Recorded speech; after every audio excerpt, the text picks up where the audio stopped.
The summer after freshman year, I went to the Crystal Bridges Museum of American Art in Arkansas, where I took this picture. Later research taught me that paintings like this that were completely blank could be worth millions of dollars. Sophomore year, my English teacher asked our class to write satires. I wrote an 8-page masterpiece about the ridiculousness of modern art, in which 4 of the pages were ironically blank.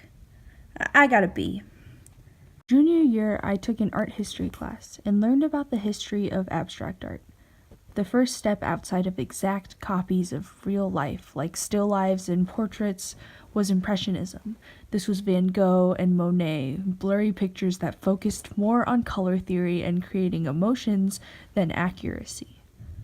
Following this was Post-Impressionism, with artists like Kandinsky, who arranged the ways his canvas looked based on the sounds that he heard from different colors and shapes. This produced pictures not unlike childhood scribbles, but because the general public knew that he could hear the colors and shapes, he found fame. I learned about Duchamp, who turned a urinal sideways and called it a fountain, insisting that it was part of an art movement called Dada, which largely focused on mocking the art establishment. In fact, he tried to enter it into an art show in New York that advertised that they would accept anyone's art, and even then he got rejected because of its ridiculousness. In 1999, the piece was sold for nearly $2 million. Ai Weiwei hired an entire village to make 100,000 sunflower seeds out of clay and put it on the floor of the Museum of Modern Art.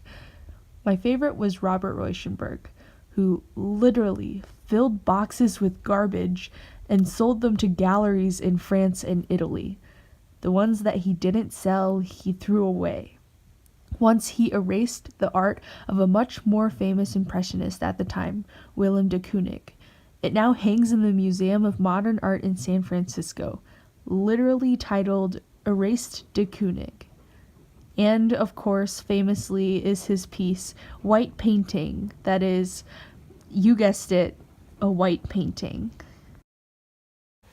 Now, from freshman to sophomore to junior year, my exposure to conceptual art has grown dramatically. Senior year, I am faced with yet another blank canvas, only this time it's digital. And while I still cannot fully comprehend why a blank piece of canvas can be worth millions of dollars, the idea of it is now strangely comforting because I'm given the exact same $1 million opportunity. Unlike the people that I learned about in art history class, however, this time I'm the artist. I get to decide what I do and how much it's worth. My future is a blank canvas of opportunity and a fresh start. It's a work of art.